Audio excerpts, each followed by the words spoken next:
Hello friends, मैं doctor T R Baghel अपने YouTube channel Buddh study doctor T R Baghel classes में आप सभी का स्वागत करता हूं।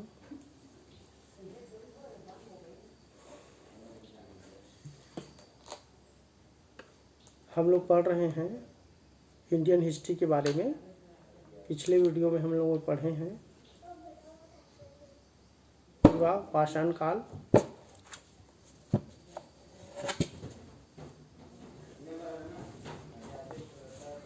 आज हम लोग पढ़ेंगे मध्य पाषाण काल के बारे में।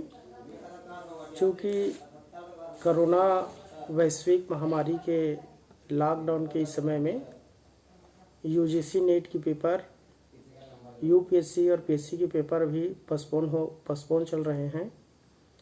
किंतु ऐसा उम्मीद है कि लॉकडाउन जैसे ही ख़त्म होगा तो यूजीसी के पेपर भी मोस्ट पॉसिबल जुलाई में कंडक्ट हो जाएगा।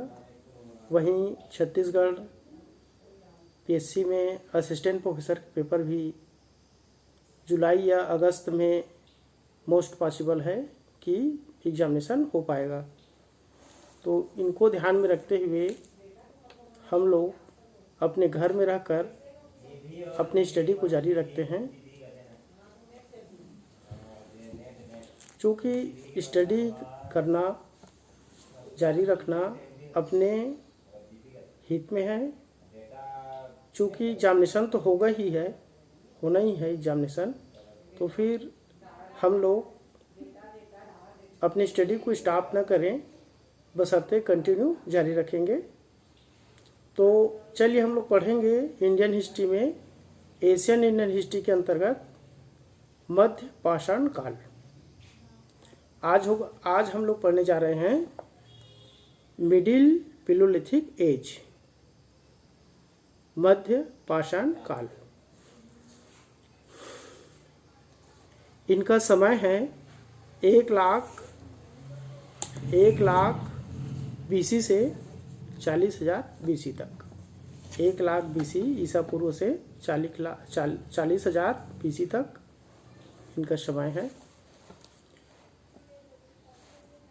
चूंकि मध्य पाषाण काल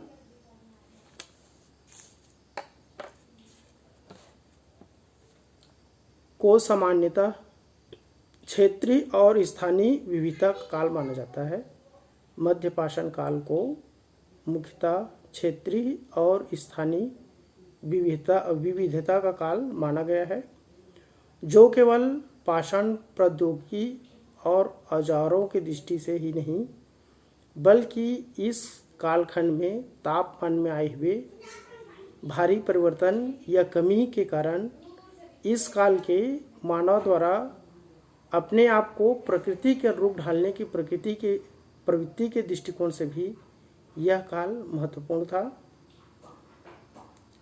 इस समय के पाषाण औजार में पूर्व पाषाण काल के तुलना में कुछ मुख्य परिवर्तन हुए, जिसको 1960 के दशक में हमारे वैज्ञानिकों ने चिन्हित किया, बतलाया।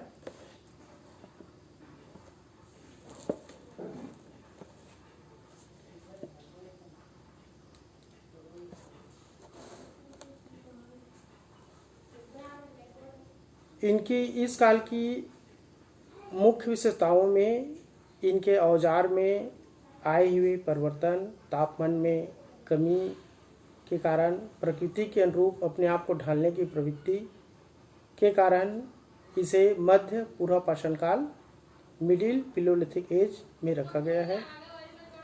इनका समय 1 लाख बीसी से 40,000 बीसी है। इनमें मुख्य औजार थे सल्कों से बनाए जाने वाले तरह तरह के फलक, वेधनियाँ और खुरचनियाँ, स्क्रैपर्स। मुख्य रूप से मध्य पूर्व पाषाण काल के औजार है सल्क यानी कि ब्लेड या फलक। इनको पत्थर को छीलकर बनाया जाता था। ये पूर्व पाषाण काल की तुलना में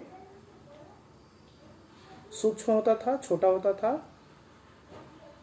इसलिए इस संस्कृति को फलक संस्कृति भी कहा जाता है। फलक संस्कृति मध्य पुरापाषाण काल के नाम से जाना जाता है। इनके मध्यम आकार के पूर्व पाषाण काल के औजार भी प्रचलन में थे, जैसे हस्त कुठार, हैंड एक्स, कुल्हाड़ियाँ, विदारियाँ, छुरियाँ, चाकू। ये छुरियाँ अभी मध्य पूर्वपाषाण काल में अस्तित्व में आया,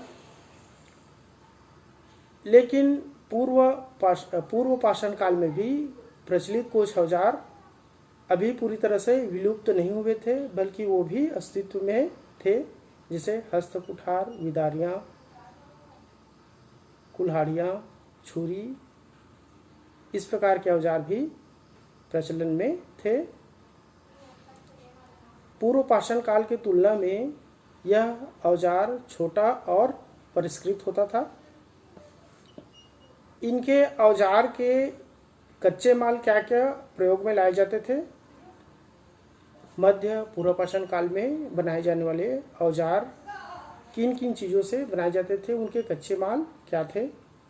तो इसमें बाटिकिस्म या कंकड़ों युक्त पत्थर, बाटिकिस्म या नदियों के तट में पाए जाने वाले कंकड़ युक्त पत्थरों से बनाए जाते थे, जो कि छोटे एवं मध्यम आकार के होते थे। मध्य पूर्वपाषाणकालीन उद्योग या संस्कृतियाँ या प्राप्तिक स्थल कहाँ कहाँ है, इसको देखते हैं। यानी कि मध्य पूर्वपाषाण काल के औजार, उनके उस संस्कृति के साक्ष्य कहाँ कहाँ प्राप्त हुए हैं, इनको ध्यान से देखते हैं। मध्य पूर्वपाषाण काल 1960 के दशक के पहले इस संस्कृति को नहीं जाना जाता था। यानी कि पूर्वपाषाण काल और मध्य पूर्वपाषाण काल में अंतर नहीं किया जा रहा था, किंतु 1960 के दशक के बाद मध्य पूर्वपाषाण काल संस्कृति की अस्तित्व की पहचान की गई। V.K. मिश्रा और J.M. जोशी के द्वारा इनकी मुख्य रूप से पहचान किया गया। यानी कि इस संस्कृति में आए हुए औजारों के कलात्मक पक्ष को पहचाना गया और बतलाया गया कि यह पूर्वपाषाण काल की तुलना में कुछ अलग है, इसीलिए इन्हें मध्य पूर्वपाषाण काल कहा जाता है। इनके संस्कृतियाँ कहाँ कहाँ प्राप्त हुए हैं, उनमें सबसे प्रथम है नेवाशाही उद्योग एवं संस्कृति। नेवाशाही उद्योग 1960 के बाद अस्तित्व में आया। प्रथम बार मध्य पूर्वपाषाण काल का साक्ष्य महाराष्ट्र के निवासा नामक स्थान में प्राप्त हुए हैं। महाराष्ट्र के निवासा नामक स्थान में 1960 के दशक में प्राप्त हुए हैं। क्योंकि यह प्रथम साक्ष्य था, इसलिए इस संस्कृति को नेवाशाही उद्योग या संस्कृति के नाम से जाना जाता है। नेवाशाही प्रस्तर उपकरण मुख्य रूप से क्रिस्टाइल, सिलिका जैसे एगेट, जैस्पर, चैल्सिडोनी के बने होते थे।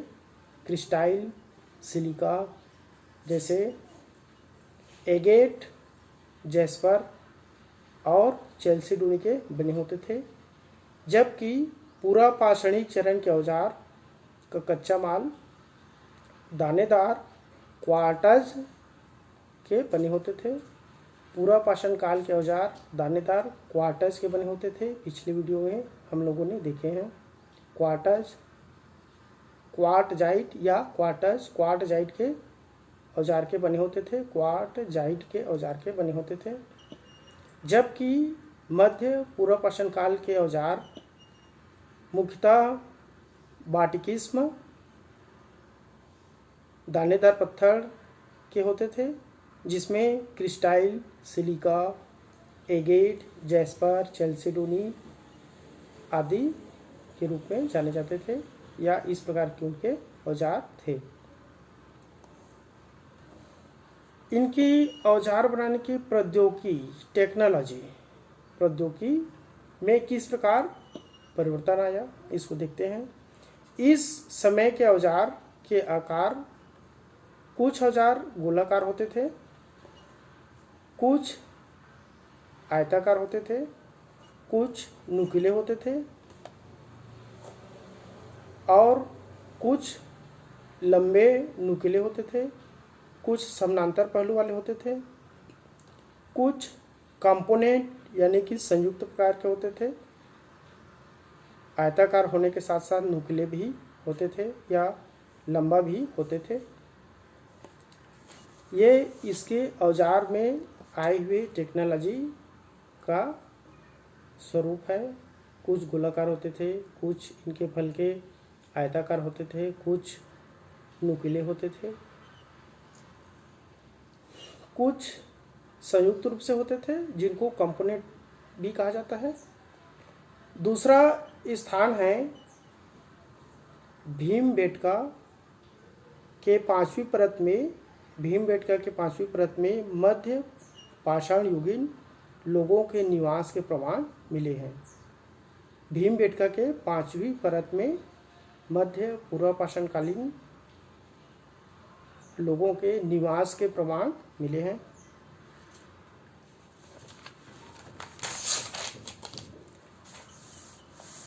तीसरा है थार के मरुस्थल, थार राजस्थान में है, थार का मरुस्थल राजस्थान में है। इनमें दो तरह की संस्कृति पाई गए हैं राजस्थान में। मध्य पूर्व पाषाणकालीन दो प्रकार के थार के मरुस्थल में संस्कृतियाँ पाए गए हैं। पहला है पूर्व में बुद्ध पुष्कर, राजस्थान में बुद्ध पुष्कर बहुत ही फेमस है। वहाँ का ऊँट वाला मेला पूरे भारतवर्ष में प्रसिद्ध है, बुद्ध पुष्कर का मेला। वहीं पर मीठे जल का स्रोत है। मीठे जल के स्रोत में ही मध्य पूर्व पाषाणकालीन औजार के लिए उपयुक्त प्रकार के पाषाण उपलब्ध थे।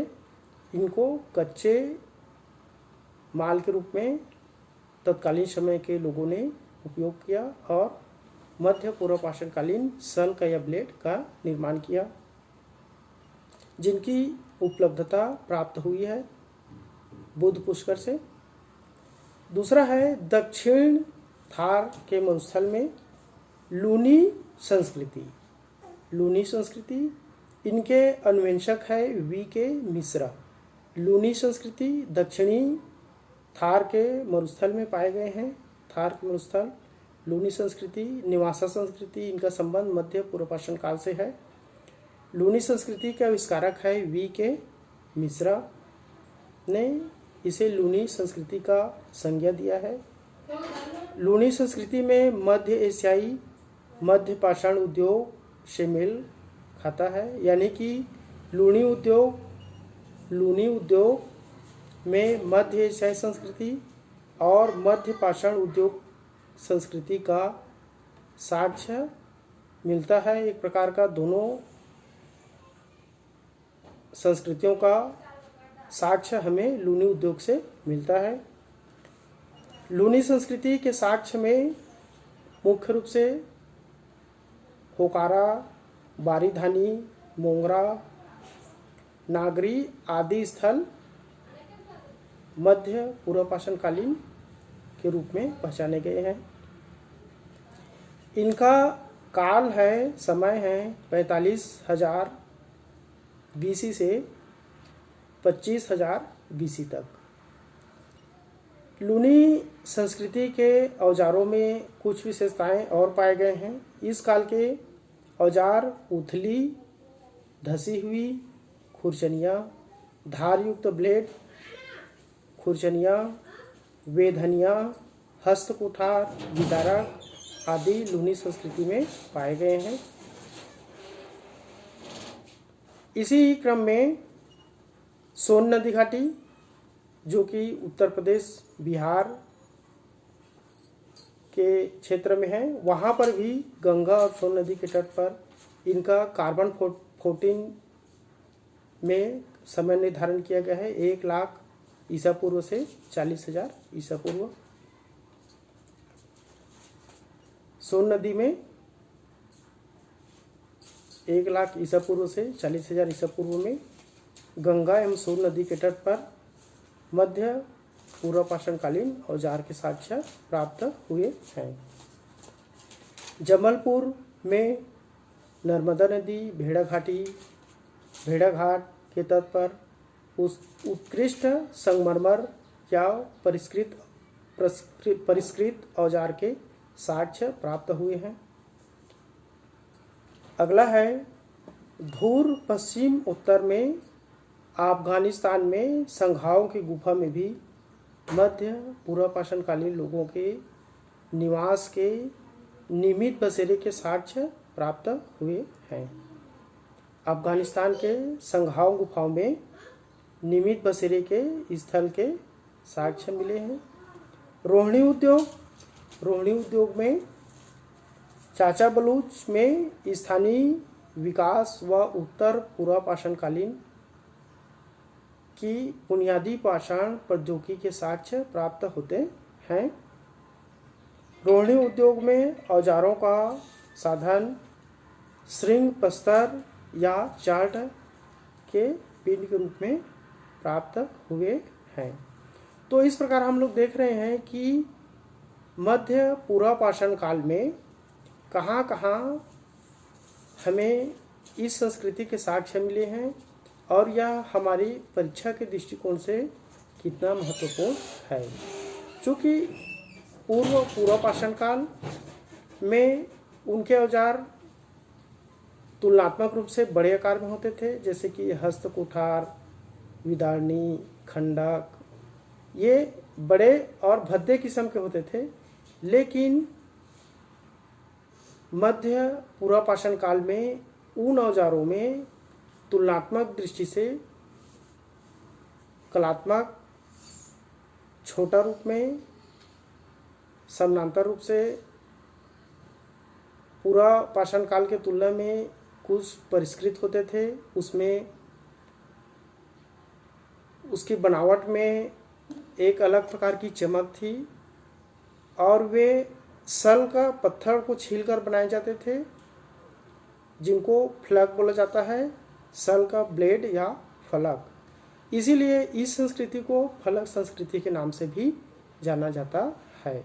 यह इन दोनों संस्कृतियों में मुख्य रूप से इनके औजार के निर्माण में टेक्नोलॉजी में आए हुए परिवर्तन के कारण ही दोनों काल को अलग अलग संस्कृति के रूप में रखा गया है।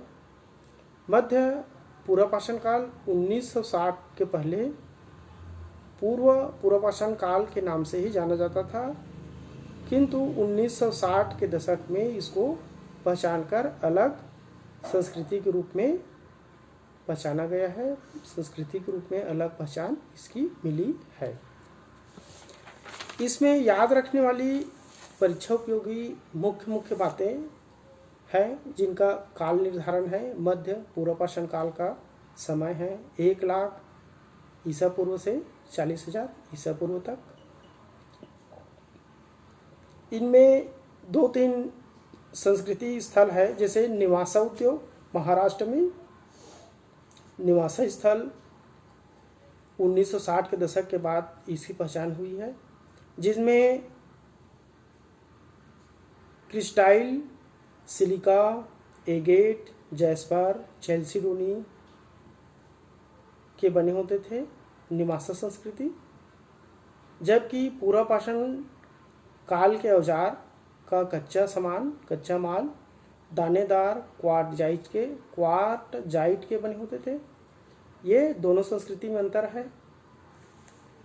इनकी औजार बनाने की टेक्नोलॉजी में मुख्य रूप से मध्य पूर्व पाषाण काल के औजार गोलाकार के रूप में मिले हैं, कुछ आयताकार के रूप में मिले हैं, कुछ नुकीले फलक होते थे, जबकि कुछ लंबे होते थे और कुछ संयुक्त रूप से भी मिले हैं, यानी कि कुछ आयताकार के साथ साथ नुकीले भी होते थे। तो इस प्रकार का निवासाही संस्कृति मध्य पूर्व पाषाण काल का एक पहचान के रूप में अलग पहचान सिद्ध करता है कि इसके औजारों में कलात्मक रूप से छोटापन दिखलाई पड़ता है, जो कि तुलनात्मक रूप से परिष्कृत भी था पूर्व पाषाण काल की तुलना में। भीमबेटका के 5वीं परत से मध्य पूर्व पाषाण कालीन लोगों के निवास के साक्ष्य मिले हैं। वहीं थार के मरुस्थल में राजस्थान में बुद्ध पुष्कर में मीठे पानी का जल के स्रोत के पास मध्य पूर्व पाषाण कालीन लोगों के औजार के लिए कच्चा सामान सुलभ था, जिनको तत्कालीन समय के लोगों ने उनको छील कर औजार बनाते थे, पत्थर के औजार बनाते थे। इसमें दूसरा संस्कृति है लूनी संस्कृति। लूनी संस्कृति दक्षिणी थार के रेगिस्तान में स्थित है, जिनका खोज वी के मिश्रा ने किया है। लूनी संस्कृति की विशेषताएं हैं मध्य एशियाई व मध्य पाषाण काल के उद्योग के संयुक्त साक्ष्य यहाँ से प्राप्त होते हैं, यानी कि मध्य एशियाई और मध्य पाषाण उद्योग के साक्ष्य लूनी संस्कृति से प्राप्त होते हैं, दोनों के संस्कृति से। लूनी उद्योग के साक्ष्य में होकारा, बारीधानी, मोंगरा, नागरी जैसे स्थान में पाए गए हैं। लूनी संस्कृति का समय है कार्बन 14 विधि से 45,000 ईसा पूर्व से 25,000 ईसा पूर्व तक। लूनी संस्कृति की एक और विशेषता है, यहाँ पाए जाने वाले औजार उथली होते थे, कुछ धसी हुई है, जैसे खुरचनिया, धारयुक्त खुरचनिया, वेदनिया, हस्तकुठार, विदारक आदि पाए गए हैं। यहाँ पर ध्यान देने वाली बात यह है कि पूर्व पाषाण काल और मध्य पूर्व पाषाण काल में दोनों के औजार मध्य पूर्व पाषाण काल में भी पूर्व पाषाण काल के औजार प्राप्त हुए हैं, यानी कि मध्य पूर्व पाषाण काल में पूर्व पाषाण काल के औजार पूरी तरह विलुप्त नहीं हो पाए थे। यह नव पाषाण काल के आगे तक भी यह औजार अस्तित्व में था, जिनको हम लोग आगे मध्य पाषाण काल में पढ़ेंगे। उसके बाद नव पाषाण काल में भी देखेंगे कि जो पाषाण काल के औजार है वह नव पाषाण काल तक, और कुछ स्थलों में हड़प्पा संस्कृति के साक्ष्य के भी प्रमाण मिलते हैं, यानी कि जो औजार पाषाण काल में प्रयुक्त होते थे वह हड़प्पा काल में भी संक्रात्मक रूप से प्राप्त होने के साक्ष्य मिले हैं। यानी कि मेरे कहने का तात्पर्य यह है कि जो पाषाण काल पूर्व पाषाण काल में जो औजार था वह मध्य पूर्व पाषाण काल में, मिडिल पिलोलिथिक एज में, अपर पूर्व पाषाण काल में, उसके बाद मेगोलिथिक पीरियड में, उसके बाद नव पाषाण काल में भी अस्तित्व में था। हालांकि इनके टेक्नोलॉजी में कलात्मक रूप से परिवर्तन होता गया, जिसके हिसाब से इसके काल को अलग कालखंड के रूप में चिन्हित किया गया।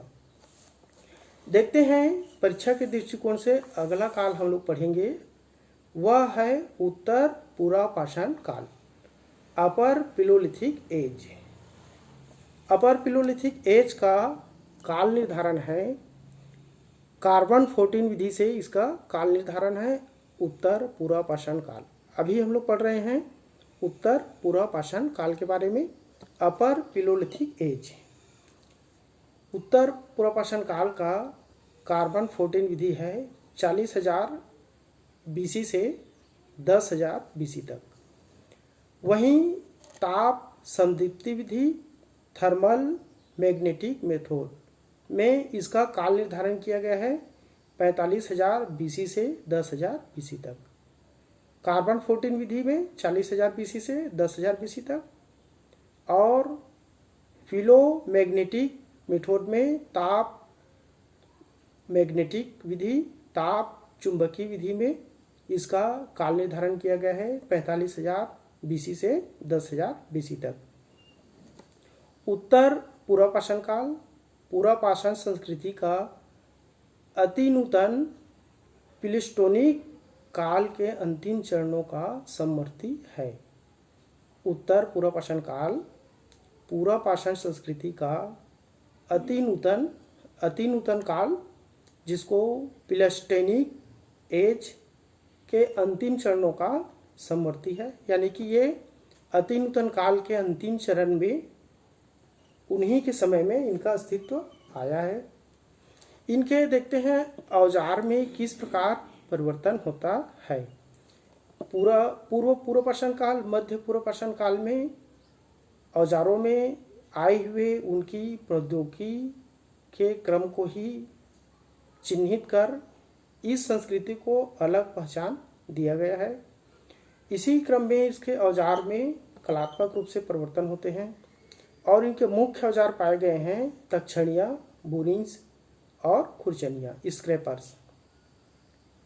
उत्तर पूर्व पाषाण काल का मुख्य औजार है तक्षणिया, बोरिंग्स, खुरचनिया, स्क्रैपर्स। पाषाण प्रौद्योगिकी, इनका पाषाण प्रौद्योगिकी में किस प्रकार का परिवर्तन आया, टेक्नोलॉजी में किस प्रकार का परिवर्तन आया, इसके पाषाण औजार के निर्माण में किस प्रकार नया चीज सामने आया। उत्तर पूर्व पाषाण काल में इनकी कुछ विशेषताएं इस प्रकार है। मुख्य विशेषताएं हैं, इस काल में अनेक परिवर्तन हुए।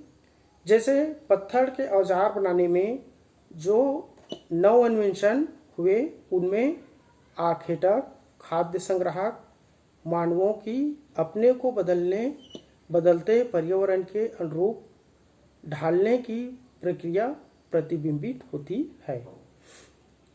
पाषाण के औजार बनाने के साथ साथ नव इन्वेंशन में हुए परिवर्तन में जैसे आखेटक, खाद्य संग्राहक, मानवों की, इस समय का मानव मुख्य रूप से यही था, आखेटक था, खाद्य संग्राहक था। चूंकि विकसित मानव तो थे नहीं तो वे मानव शिकार करते थे और अपने जीविकोपार्जन के लिए कंदमूल, फल फूल इकट्ठा करते थे, खाद्य संग्राहक थे। फिर वे देशांतर करके दूसरे जगह चले जाते थे। एक जगह का खाद्य संसाधन जब समाप्त होता था तो उस जगह को छोड़कर वे अन्य जगह चले जाते थे। तो ये उनका इन्वेंशन था। जब वहाँ पर का खाद्य सामग्री समाप्त हो जाता था तो वे दूसरे जगह पलायन कर जाते थे, जिनको उनके औजार में नव इनोवेशन के क्रम को पहचान कर हमारे आर्कियोलॉजिस्ट, आर्कियोलॉजिस्ट, हमारे वैज्ञानिक, प्रस्तर विज्ञान के वैज्ञानिक इस क्रम के औजार में आए हुए परिवर्तन को पहचान कर ही इनको अलग अलग संस्कृति या कालखंड में रखा गया है, जिनमें उत्तर पूर्व पाषाण काल का मुख्य औजार तक्षणिया, बोरिंग्स और खुरचनिया, स्क्रैपर्स के रूप में अलग पहचान प्राप्त हुई है। बदलते पर्यावरण के अनुरूप ये लोग अपने आप को प्रकृति के अनुरूप ढालने की प्रवृत्ति मनुष्य सीखता गया। अपने आप को, अपने अस्तित्व को बचाने के लिए किस प्रकार इन लोग टेक्नोलॉजी का प्रयोग करते थे, और इसी क्रम में वे अपने औजार में परिवर्तन करते थे।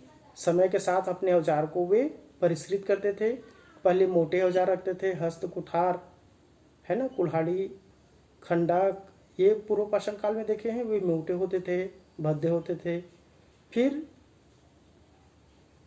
मध्य पूर्व पाषाण काल में सल का, फल का उद्योग तुलनात्मक रूप से छोटा होता था, परिष्कृत होता था। उसके बाद उत्तर पूर्व पाषाण काल में अपर पैलियोलिथिक पीरियड में उनके औजार और भी छोटे और परिष्कृत हो गए। पत्थरों की शिल्प उपकरणों के स्वरूप में आए परिवर्तन में यह स्पष्ट चिन्हित किया जा सकता है, इस परिवर्तन को पहचाना गया। इस काल में शिल्प उपकरण अधिक हल्के और छोटे होते थे। पिछले दो काल की तुलना में उत्तर पूर्व पाषाण काल के औजार तुलनात्मक रूप से अधिक हल्के और छोटे होते थे, जो कि पत्थरों को तराशने गढ़ने से संभव हुआ था। पत्थरों को वे घिस कर या छील कर वे औजार बनाते थे, यानी कि उसको तराश करके गढ़ करके नया रूप में लाते थे, धार युक्त बनाते थे। तो ये उसके पाषाण प्रौद्योगिकी में, टेक्नोलॉजी में एक प्रकार का टर्मोलॉजी है, परिवर्तन है। फलक लंबे समानांतर पहलू के होते थे। उत्तर पूर्व पाषाण काल के फलक लंबे समानांतर पहलुओं वाले होते थे, काफी लंबे होते थे, समानांतर होते थे। तक्षणिया और खुरचनिया की संख्या में काफी वृद्धि देखने को मिलती है। उत्तर पूर्व पाषाण काल में तक्षणिया, बरिंग्स और खुरचनिया स्क्रैपर में काफी बड़े मात्रा में प्रयोग किया जाने लगा, बहुत सारे संख्या में प्राप्त हुए हैं,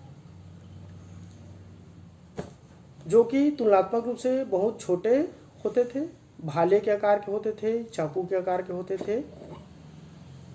अस्थि उपकरणों का अधिकाधिक प्रयोग। इस काल का एक और विशेषता है अस्थि यानी कि हड्डी के उपकरणों का अधिकाधिक प्रयोग इस समय शुरू हुआ, जैसे मत्स्यमाला, हार्पून और सुई।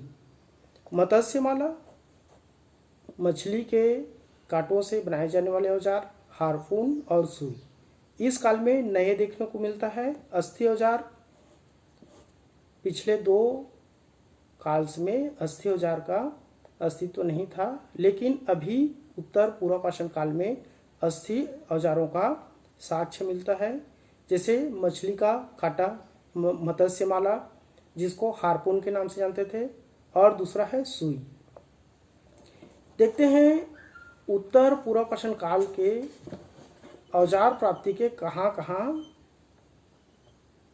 स्थल से हमें औजार प्राप्त हुआ है। औजार प्राप्ति के स्थल कहाँ थे, इसको हम लोग देखेंगे।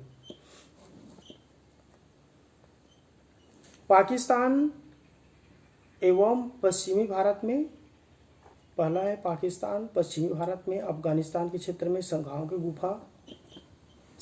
गुफा में पूर्व पाषाण काल, मध्य पूर्व पाषाण काल और उत्तर पूर्व पाषाण काल तीनों काल का साक्ष्य मिलता है। उसी प्रकार जितने भी पढ़ेंगे उसमें तीनों काल का कमोबेश रूप में साक्ष्य प्राप्त होता है। जैसे रिवात, क्वार्टज के बड़े बड़े पत्थर, समानांतर फलक मिले हैं। रिवात है ना, रिवात में क्वार्टज के बड़े बड़े समानांतर फलक मिले हैं। और हम लोग पिछले काल में देखे हैं क्वार्टज के औजार किस कालखंड का मुख्य औजार था। ये पूर्व पाषाण काल का मुख्य औजार था, क्वार्टज के बने होते थे, है ना।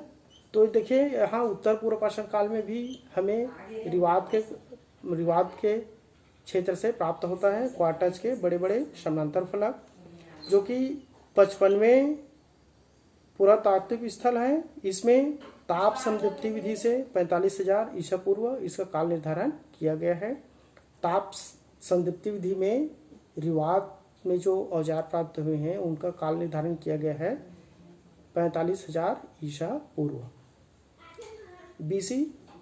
यह मध्य से उत्तर पूर्व पाषाण काल की ओर संक्रमण का सूचक माना गया है। रिवात से प्राप्त होने वाले औजार मध्य से उत्तर पूर्व पाषाण की ओर संक्रमण की सूचक माना गया है। अगला है रोहिणी की पहाड़ियों में। हम लोगों ने इसको पूर्व पाषाण काल में भी अच्छे से पढ़े हैं। माइलस्टोन 101 ये रोहिणी की पहाड़ी में प्राप्त हुए हैं। माइलस्टोन 101 कुछ साक्ष्य प्राप्त हुए हैं, लेकिन यह जो है मुख्य रूप से पूर्व पाषाण काल का औजार था या पूर्व पाषाण काल के प्राप्ति स्थल थे। माइलस्टोन 101, अगर परीक्षा में माइलस्टोन 101 आता है, उचित संबंध जोड़ो या किसी भी रूप में आता है, तो यह मुख्य पूर्व पाषाण काल का है। हालांकि इसमें उत्तर पूर्व पाषाण काल का भी कुछ साक्ष्य प्राप्त हुए हैं, इसलिए उसका नाम यहाँ भी है, उसको यहाँ भी हम लोग पढ़ रहे हैं। यह मुख्यतः पूर्व पाषाणकालीन स्थल था। रोहड़ी की पहाड़ी में पाए जाने वाले माइलस्टोन 101, 101 ये मुख्यतः पूर्व पाषाण काल के औजार थे। यहीं उत्तर प्रदेश में बेलन घाटी में चौपानी मांडो में उत्तर पूर्व पाषाण काल से लेकर नव पाषाण काल तक के बसावट के अनुक्रम का पता चलता है। बेलन घाटी उत्तर प्रदेश में है। यहाँ पर बेलन घाटी में एक जगह है चौपानी मांडो, जहाँ से उत्तर पूर्व पाषाण काल और नव पाषाण काल के बसावट के संक्रमण का संयुक्त साक्ष्य मिला है। दूसरा है हड्डियों के जीवाश्म पाए गए हैं चौपानी मांडो से। बेलन घाटी, जहाँ पर बेलन नदी के चारों ओर निक्षेपों में बजरियों में पशुओं की हड्डियों के जीवाश्म पाए गए हैं। बेलन घाटी में बेलन नदी के चारों ओर नदी की चारों दिशाओं में उनके निक्षेप में बजरियों में पशुओं के हड्डियों के जीवाश्म फासिज्म पाए गए हैं। हड्डियों के फासिज्म हमें उत्तर पूर्व पाषाण काल के हड्डियों के फासिज्म बेलन घाटी उत्तर प्रदेश के चौपानी मांडो से प्राप्त होते हैं। वहीं आंध्र प्रदेश के रेनीगुंटर में भी उत्तर पूर्व पाषाण काल अपर पैलियोलिथिक एज का साक्ष्य प्राप्त होता है। उत्तर प्रदेश में ही एक जगह है बेटम चिल्ला, जहाँ से हड्डियों के बहुत से औजार प्राप्त हुए हैं। बृहद रूप में हड्डियों के औजार हमें प्राप्त हुए हैं आंध्र प्रदेश के बेटम चिल्ला से प्राप्त हुए हैं। और उत्तर प्रदेश के बेलन घाटी के बेलन नदी के नदियों में उनके बजरियों में भी हड्डियों के अवशेष प्राप्त हुए हैं। दूसरा स्थल है हड्डियों के अवशेष प्राप्त होने का, वो है आंध्र प्रदेश के बेटम चिल्ला से हड्डियों के बहुत सारे औजार प्राप्त हुए हैं। अब यहाँ पर उत्तर पूर्व पाषाण काल समाप्त होता है। आज हम लोगों ने पढ़ा मध्य पूर्व पाषाण काल, उत्तर पूर्व पाषाण काल। अब थोड़ा सा और पढ़ लेते हैं। अभी हम लोगों ने देखा है कि काल निर्धारण की अलग अलग विधियां प्राचीन समय में प्राप्त होने वाले फासिज्म का काल निर्धारण किस प्रकार होता है। इनके 3-4 विधियां हैं। जैसे पहला है कार्बन 14 विधि। कार्बन 14 विधि दूसरा है ताप संदीप्ति विधि। तीसरा है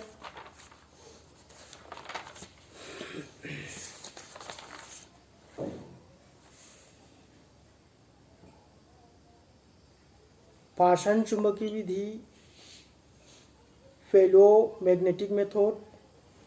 तीसरा है भू स्तर विन्यास विधि, जियोलॉजिकल स्ट्रेटिग्राफी। और अगला है ताप संदीप्ति विधि, थर्मल मोलिनिस्टिक विधि। इस प्रकार काल निर्धारण की अलग अलग विधियां हैं। अब देखते हैं कि कार्बन 14 विधि में किस प्रकार काल का निर्धारण करते हैं। यानी कि कोई जीवाश्म हमें प्राप्त हुआ है तो कैसे पता चलता है कि वह किस कालखंड में जीवित था, उसकी अस्तित्व किस कालखंड में थे। इससे के बारे में हमारे वैज्ञानिक, आर्कोलॉजिस्ट, जियोलॉजिस्ट और स्टैटियोलॉजिस्ट, हमारे जियोलॉजिस्ट किस प्रकार इसका अध्ययन करके पता करते हैं कि वे किस समय अस्तित्व में था। तो पहला है कार्बन 14 विधि। कार्बन 14 विधि में कार्बन जो है, हम लोगों ने केमिस्ट्री में पढ़े हैं कि 108 प्रकार के तत्व पाए जाते हैं। उन्हीं में से एक तत्व है कार्बन। कार्बन का अणु होता है 6 और उसका परमाणु होता है 12 और एक परमाणु होता है कार्बन का 14। चूँकि परमाणु जो है अणु से हमेशा 2 गुना होता है। उनका एटॉमिक नंबर मॉलिक्यूलर नंबर से आधा होता है, यानी कि अणु आधा होता है और परमाणु 2 गुना होता है। लेकिन कार्बन एक ऐसा तत्व है जिसमें इसका समस्थानिक पाया जाता है। समस्थानिक का मतलब होता है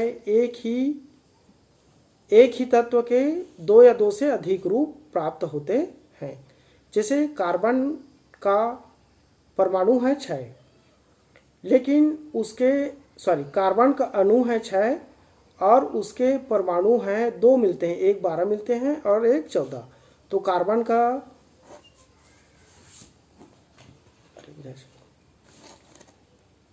का एक अणु होता है कार्बन का 12 और दूसरा होता है कार्बन का 14। तो ये कार्बन का अपरूप है जिसको समस्थानिक बोलते हैं। इन्हीं में से देखते हैं पहला ऑर्बिट में किसी भी अणु के उनके अणुओं को किसी भी एलिमेंट्स में पाए जाने वाले अणुओं को किस प्रकार डिवाइड करते हैं। तो उनको पहला एस कालखंड आता है, एस ऑर्बिट आता है, उसके बाद AS1 ऑर्बिट आता है, पहला AS1 ऑर्बिट आता है, उसके बाद AS2 ऑर्बिट आता है, उसके बाद NSP ऑर्बिट आता है। यानी कि किसी भी अणु में उनके किसी भी एलिमेंट में उसके अणु को डिवाइड करने का एक तरीका है जिसको हमारे वैज्ञानिक लोग केमिस्ट्री का मुख्य विषय है, जिसमें हमारे वैज्ञानिक लोग बताए हैं कि पहला कक्ष में उसका एलिमेंट जो है पेयर होना चाहिए।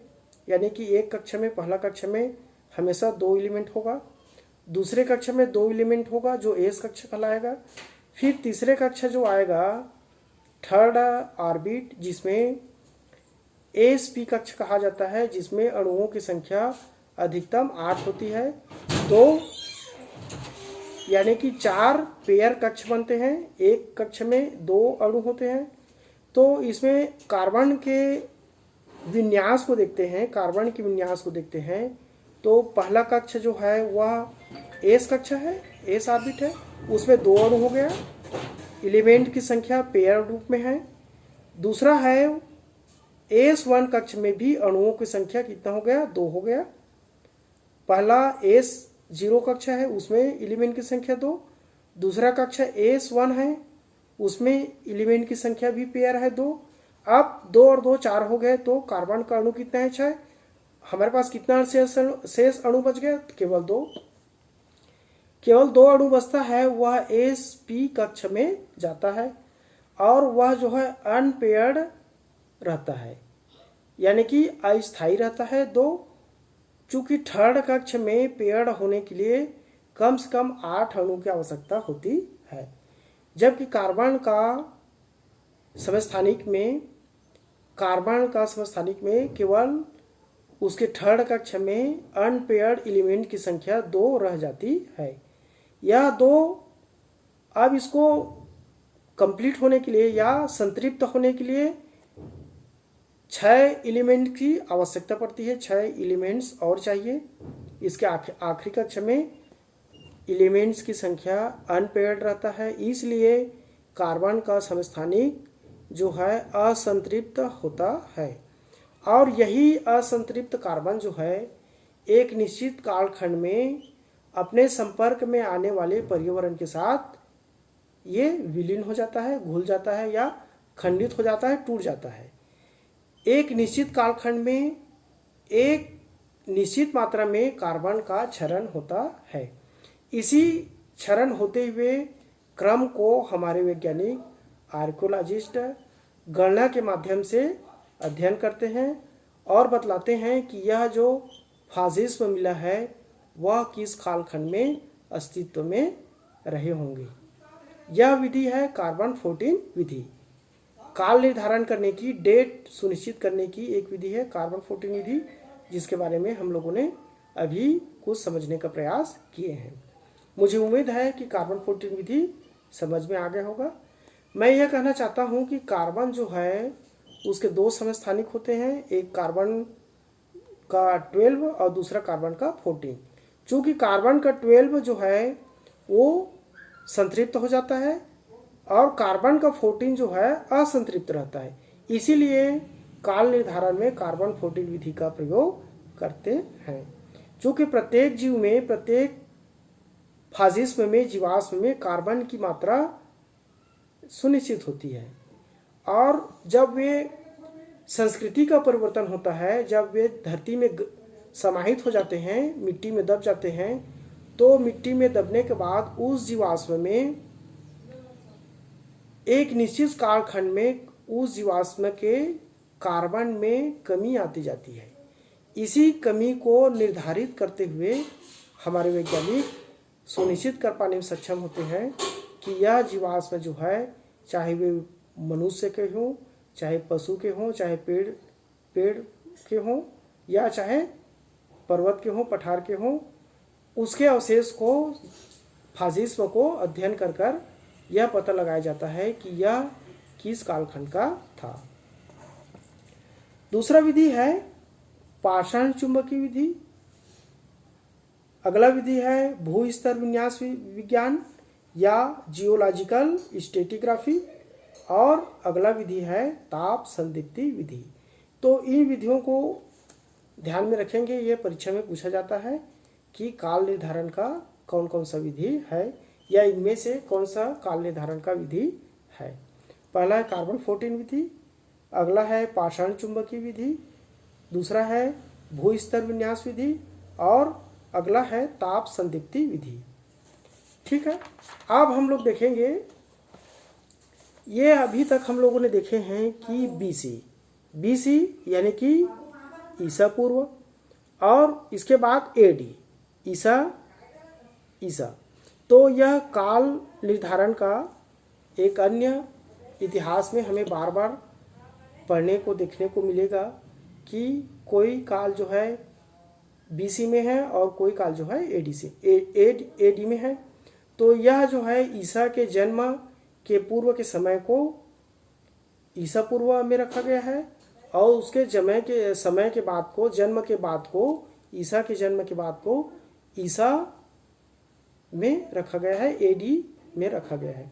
यानी कि वह समय जो ईसा के जन्म के पूर्व का है वह ईसा पूर्व, और वह समय जो ईसा मसीह के जन्म के बाद प्रारंभ होता है वह ईसा में रखा गया है।